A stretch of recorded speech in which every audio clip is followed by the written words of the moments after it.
સંજયભાઈ, અમરેલીમાં પાટીદાર સમાજની એક દીકરી સાથે જે થયું સૌ કોઈ જાણે છે ખોટું થયું છે, એ આખી વાતને તમે એક એડવોકેટ રીતે કઈ રીતે જુઓ છો? પહેલા તો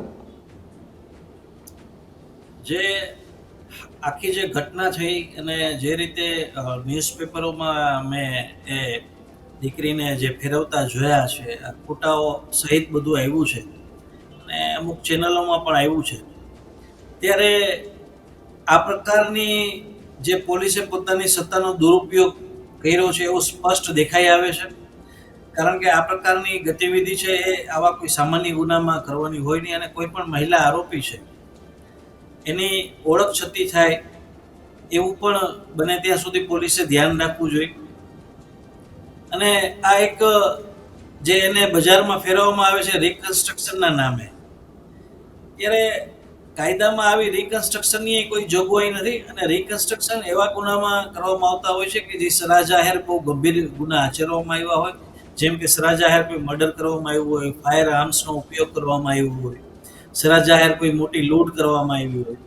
તો આવા કિસ્સામાં જે આરોપીઓ છે એ ગુનાને અંજામ આપતા પહેલા કઈ રીતે ગતિવિધિ કરી, ક્યાંથી લોકો આવ્યા, કયા હથિયારો ઉપયોગ થયો, એનું રિકન્સ્ટ્રક્શન આવા ગુનામાં થતું હોય છે. જ્યારે હાલનો જે ગુનો છે એ બોગસ લેટર ઊભો કરવાનો આક્ષેપ છે, તો આ પ્રકારના જે ગુનાની તપાસ હોય એ દસ્તાવેજી પુરાવાઓ આધારિત હોય છે, કે જેમાં કોઈ વ્યક્તિને કદાચ અટક કરવામાં ન આવે ને તો પણ એ તપાસ થઈ શકે એવા પ્રકારની આ તપાસનો ગુનો છે. ત્યારે આવા કિસ્સામાં રિકન્સ્ટ્રક્શનના નામે એક યુવતીને સરા જાહેર ફેરવવી એ ગેરકાયદેસરનું કૃત્ય છે અને નિંદનીય કૃત્ય છે, અને હું એને સખત શબ્દોમાં વખોડું છું. સંજયભાઈ, હાઈકોર્ટ સુધી આ મુદ્દો જઈ શકે એવી પણ વાત સંભળાઈ રહી છે, પિટિશન દાખલ થાય તેવી પણ વાતો સંભળાઈ રહી છે. અત્યારે મેં પોતે જ્યારે આ બધા વર્તમાન પત્રોમાં દીકરીના ફોટા જોયા આ રીતે, એટલે મેં મેલ દ્વારા ચીફ જસ્ટિસને પણ લખ્યું છે અને અમરેલી ડિસ્ટ્રિક્ટ જજ શ્રીને પણ લખ્યું છે, અને લેખિતમાં પણ મેં મારી ફરિયાદ છે એફિડેવિટ સાથે મેં મોકલાવી છે, હાઈકોર્ટમાં પણ મોકલાવી છે અને ડિસ્ટ્રિક્ટ જજને પણ મોકલાવી છે. અને આ સમગ્ર મુદ્દે તપાસ કરવાની મેં માગણી કરી છે. કારણ કે જે રીતે વર્તમાનપત્રોમાં અને સમાચારોના માધ્યમથી જાણવા મળ્યું હતું કે આ યુવતીની અટક છે એ રાત્રિના 12 વાગ્યાની આસપાસ કરવામાં આવી હતી આ ગુનાના કામે, ત્યારે કોઈ પણ મહિલા આરોપી હોય, કોઈ પણ ગુનાની આરોપી હોય, આ તો સામાન્ય ગુનો છે, કદાચ કોઈ મહિલા મર્ડરની આરોપી હોય ને તો પણ માની લે સૂર્યાસ્ત પછી જો એની અટક કરવાના સંજોગો હોય તો એ અટક કરતા પહેલા જે તે જ્યુરિડિક્શનમાં, માની લો જ્યાંથી એની અટક કરવાની હોય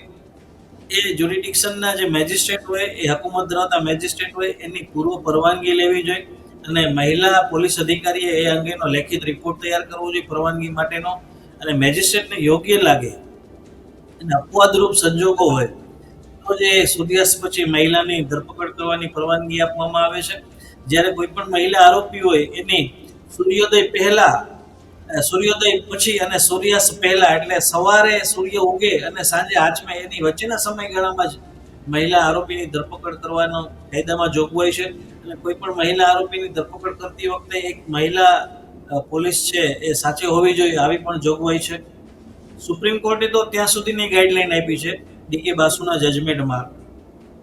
કે કોઈ પણ મહિલા છે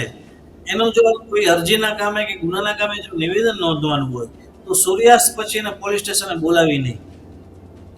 અને શક્ય હોય તો મહિલાના નિવેદન જો નોંધવાના હોય તો જે તે તપાસ કરનાર અધિકારીએ મહિલા કે એને યોગ્ય લાગે એવા સ્થળે, એટલે એના ઘરે અથવા તો એના સગાવાલાઓ જે એના વાલીઓ હોય એની હાજરીમાં જ મહિલાનું નિવેદન નોંધવું, આવી સ્પષ્ટ ગાઈડલાઈન છે સુપ્રીમ કોર્ટ. એટલે કે કોઈ મહિલાને સૂર્યાસ્ત પછી નિવેદન માટે પણ પોલીસ સ્ટેશને બોલાવી શકાય. જ્યારે અમરેલીની પોલીસે તો આ મહિલાની રાત્રિના અટક કરી છે એવું કહે છે, પરંતુ મને એવું લાગે છે કે પોલીસ પાસે છટકબારી તો હોય અને આ કાયદાનું નોલેજ તો હોય જ છે આ બધા અધિકારીઓ પાસે, એટલે અટકનો સમય કદાચ ખોટો બતાવી અને અરેસ્ટ મેમોમાં છે એ લોકો ખોટો સમય બતાવે એવી શક્યતા પણ નકારી શકાય નહીં. સંજયભાઈ, કોર્ટના જજ દ્વારા પણ જે સવાલો કરવામાં આવ્યા હતા પોલીસ પાસે, એ પોલીસ પાસે કદાચ એ વિડીયો મેં જોયું કે પોલીસ પાસે કશો જવાબ નહોતો, જ્યારે કોર્ટના જજે એવું કહ્યું કે એવી રીતે શું ફરજ પડી કે તમારે રાત્રિના સમયે દીકરીને ઘરમાંથી અરેસ્ટ કરવી પડી અને તમારી પાસે જો કોઈ પુરાવા હોય તો પુરાવા તમે રજૂ કરો, ત્યારે પોલીસ પાસેનો કોઈ પણ જવાબ નહોતો? જી, મેં એ જ કીધું કે આ એવી તપાસ છે કે જેમાં વ્યક્તિની હાજરીની એ જરૂર નથી. હવે જે આ યુવતી ઉપર જે આક્ષેપ છે મારા ધ્યાનમાં અને મને જેટલું મારા નોલેજમાં આવ્યું છે ત્યાં સુધી, કે યુવતી દ્વારા કઈ લેટર ટાઈપ કરાવવા માટેનો આક્ષેપ છે કે ભાઈ એને અહીંયા જગ્યાએ નોકરી કરતી હતી અને હવે કોઈ પણ આ જે કર્મચારી છે એ નોકરી કરતા હોય ને એના બોસે કોઈ એને કઈ કાગળો ટાઈપ કરવા આપ્યા હોય તો એને એ થોડી ખબર પડે કે આ કાગળો શેના ઉપયોગમાં લેવાના છે કે કયા પર્પઝથી આ કાગળો ટાઈપ કરવામાં આવે છે. એટલે એની એવી કોઈ આરોપી જેવી જવાબદારી નથી. બહુમાં બહુ તો એ પોલીસને જો આ યુવતીની આ કેસમાં જરૂરિયાત હોય તો એને સાક્ષી બનાવી શકાય. આરોપી બનાવ્યા એ પણ ખોટી જેને કહેવાય કે ગેરકાયદેસર છે. અને અંતે તો પોલીસે રિપોર્ટ સબમિટ કરવો જ પડ્યો કે આ યુવતી વિરુદ્ધ અમારી પાસે પૂરતા પુરાવા નથી અને આનું નામ છે એફઆઈઆર માંથી રદ કરવામાં આવે. તો આ તકેદારી જો પોલીસે પહેલા રાખી હોત અને આ યુવતીને સાક્ષી બનાવી હોત તો કદાચ આ કેસમાં એ લોકો સરકાર પક્ષ છે કે જે ફરિયાદી પક્ષ છે એને વધુ ફાયદો થાય, આવું મારું માનવું છે. સંજયભાઈ, મારે ખાલી એટલું પણ સમજવું છે કે તમે પણ ઘણા લાંબા સમયથી વકીલાતનું કરો છો, તો આવો ક્યારેય એવો કિસ્સો સામે આવ્યો છે કે જેમાં રાત્રિના સમયે મહિલાની ધરપકડ થઈ હોય ને એમનું સરઘસના નામે રિકન્સ્ટ્રક્શન નામ આપ્યું અને પછી આવી ઘટના બની, આવો કોઈ કિસ્સો તમે સાંભળ્યો છે ખરો? નહીં, મારી લગભગ 10-12 વર્ષથી મારા વકીલાતના અનુભવમાં આ પ્રથમ કિસ્સો મારા ધ્યાને આવ્યો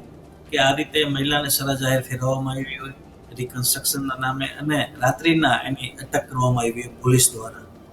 આવું મેં પ્રથમ વખત જ મારા ધ્યાને આવ્યું છે. સંજયભાઈ,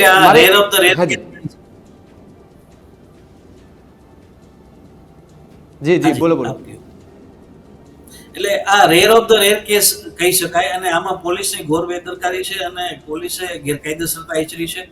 ખરેખર તો આમાં ડિસ્ટ્રિક્ટ જજે આજે સમાચારોના માધ્યમથી જાણવા મળ્યું છે, કારણ કે આજે કોર્ટ છે એ પોતે તમે ભૂતકાળમાં આપણે જઈએ તો હમણાં જે મોરબીના ઝૂલતા પુલની હોનારતની ઘટના હતી અથવા તો રાજકોટના ગેમિંગ ઝોનની ઘટના હતી, તો એમાં હાઈકોર્ટે જે સુઓ મોટો એક્શન લીધા એક માત્ર ને માત્ર જે વર્તમાન પત્રોમાં સમાચાર આવ્યા હતા એના આધારે જ લીધા છે. તો આમાં પણ ડિસ્ટ્રિક્ટ જજની એ જવાબદારી આવે છે કે એની હકુમત નીચે જ્યારે કોઈ મહિલાની ધરપકડ રાત્રિના 12 વાગે કરવામાં આવી છે કોઈ ગુનામાં, એવા સમાચારો અને જેને કહેવાય કે સારા બધા સુપ્રસિદ્ધ વર્તમાન પત્રોમાં ન્યૂઝ ચેનલોમાં જ્યારે આવું બધું આવતું હોય તો કોર્ટે પોતે સુઓ મોટો કોગ્નિઝન્સ લેવું જોઈએ, પોતાની સત્તા વાપરી અને આ અંગે ઇન્ક્વાયરી કરવી જોઈએ, તપાસ કરવી જોઈએ અને આમાં તપાસ દરમિયાન જે કોઈ જવાબદાર અધિકારીઓ સામે આવે, જેનો દોષ સામે આવે, એ લોકો વિરુદ્ધ છે એ ફોજદારી રાહે ઇલીગલ ડિટેન્શનની કાર્યવાહી કરવી જોઈએ અને ખાતાકીય તપાસના પણ હુકમો આપવા જોઈએ, આવું મારું માનવું છે. અને કોર્ટે આ કરવું જોઈએ, એની નૈતિક અને પવિત્ર ફરજ છે, જેથી કરીને આવનારા ભવિષ્યમાં કોઈ પણ પોલીસ અધિકારી છે એ આ પ્રકારની ગેરકાયદેસર આચરતા પહેલા 100 વખત વિચાર કરે. કોઈ પણ રાજકીય દબાણ ગમે એટલું કેમ ના હોય, પરંતુ કાયદાની મર્યાદામાં પોલીસ કામ કરે એવું એક દાખલારૂપ જેને કહેવાય કે કાર્યવાહી આમાં થવી જોઈએ, એવું મારું માનવું છે. સંજયભાઈ, એ દીકરી કદાચ હવે એવું કે મારી સાથે જે ખોટું થયું છે ને જે પોલીસ કર્મીઓએ મને રાત્રિના સમયે મારી ધરપકડ કરી અને જે લોકોના નામ દે તો એની ઉપર હવે કયા પ્રકારની કાર્યવાહી થાય તો થવી જોઈએ? મતલબ જી, મેં એ જ કીધું કે રાત્રિના ધરપકડ થઈ છે અને માની લો ધરપકડ જે કાયદામાં એવી જોગવાઈ છે કે કોઈ પણ વ્યક્તિને જ્યારે પોલીસ દ્વારા એની અટક કરવામાં આવે છે ત્યારે એટ એ ટાઈમ એને પોલીસે અહીંયા અરેસ્ટ મેમો આપવો પડે અને એ અરેસ્ટ મેમામાં એ વ્યક્તિના કોઈ પણ સગા હોય, સગા હાજર ન હોય તો જ્યાંથી એને અટક કરવામાં આવતી હોય ત્યાંથી આજુબાજુના વિસ્તારમાંથી પંચો હોય, જેને કહેવાય કે માની લ્યો એને કોઈ બીજી જગ્યાએથી અટક કરવામાં આવી હોય તો અહીંયા આજુબાજુમાં રહેવાસીઓ એને પંચ તરીકે લઈ અને અટક મેમોમાં એની સહી કરવી જોઈએ કે ભાઈ આટલા વાગે આ જગ્યાએથી આ વ્યક્તિને અમે અટક કરી છે અને એ અટક મેમો છે એ એના તપાસના કાગળોમાં જોડવામાં આવતો હોય છે. એટલે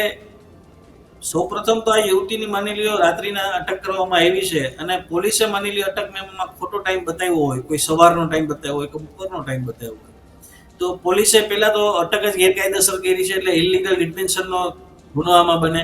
અટક મેમોમાં માની લ્યો પોલીસે અરેસ્ટ મેમોમાં ખોટો ટાઈમ દર્શાવ્યો હોય તો ખોટા દસ્તાવેજો ઊભો કરવાનો, જેમ આ બોગસ લેટર ઊભો થયો એમ બોગસ અરેસ્ટ મેમો ઊભો થયો કહેવાય.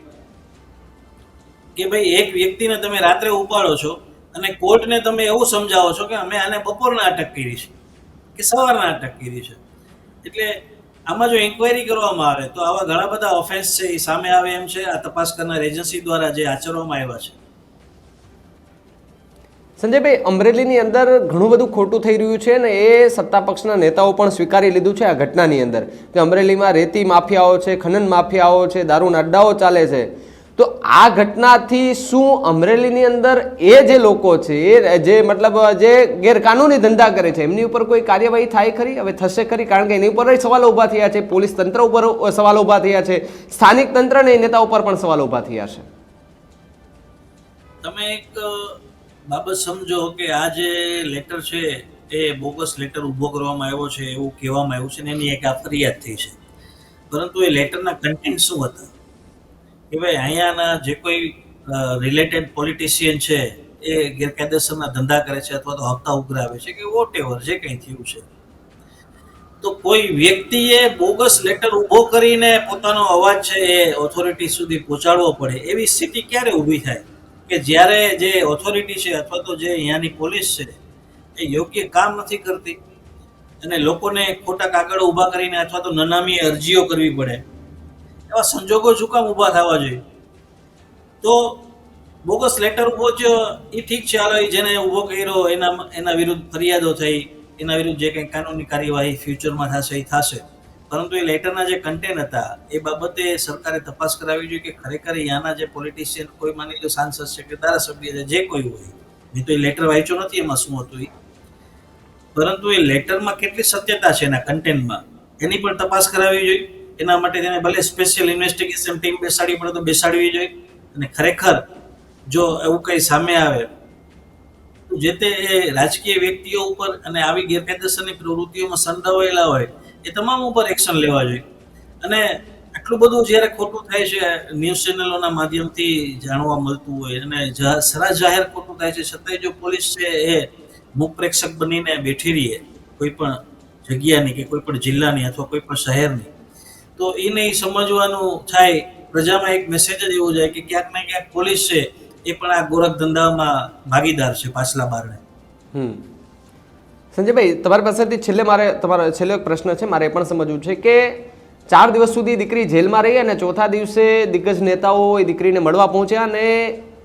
અમરેલીની એક ડિસ્ટ્રિક્ટ બેંક છે એને બેંકની અંદર નોકરી આપવાનો વાયદો કરવામાં આવ્યો હતો. ગઈકાલે જ્યારે એ બેંકના ડિરેક્ટરોની પ્રતિક્રિયા સામે આવી હતી ત્યારે આત્મનિર્ભર બનાવવાની વાત થઈ હતી કે દીકરી આત્મનિર્ભર બને તે માટે થઈને તેમને ત્યાં કાયમી નોકરી આપવાની વાત કરવામાં આવી છે. તો પછી એ કાયમી નોકરીની જે વાત છે એ પણ લોકોમાં ખટકી રહી છે કે આ પ્રી પ્લાન હતું કે પછી ઉપરથી પ્રેશર હોઈ શકે, કઈ રીતે જુઓ છો આને? એ બાબતે તો આપણે કંઈ બહુ ટિપ્પણી કરવી યોગ્ય નથી, કારણ કે હવે કયા સંજોગોમાં આ બધા નિર્ણયો કોઈ સંસ્થા માની લ્યો આજે કોઈ વ્યક્તિને નોકરી આપતી હોય તો એ સારી વાત છે. પરંતુ હું એવું માનું છું કે કોઈ પણ કામ છે કે કોઈ પણ નોકરી છે એ જે તે વ્યક્તિની લાયકાતને આધારે હોવી જોઈએ, આવું મારું માનવું છે. અને જો એ લાયકાત ધરાવતી હોય તો એને મળવી જોઈએ.